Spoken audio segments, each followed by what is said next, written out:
স্বৈরাচারের কাঠামো ভাঙতে ও গণতান্ত্রিক ব্যবস্থা ফিরিয়ে আনতে হলে সংস্কার কমিশনের প্রস্তাব বাস্তবায়ন করতে হবে বলে জানিয়েছেন নির্বাচন ব্যবস্থা সংস্কার কমিশনের প্রধান ড বদিউল আলম মজুমদার। রাজধানী আগারগাঁওয়ে এক আলোচনায় তিনি বলেন, যেসব নিয়ে বিভ্রান্তি আছে সেগুলো নিয়ে রাজনৈতিক দলগুলো সরকারের সাথে আলোচনা করতে পারে।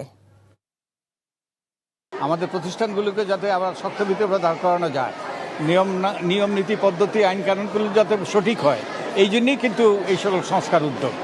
তো আমি আশা করব নির্বাচন কমিশন এগুলোর প্রতি নজর দেবে এবং সরকারের সাথে আলাপ করবে।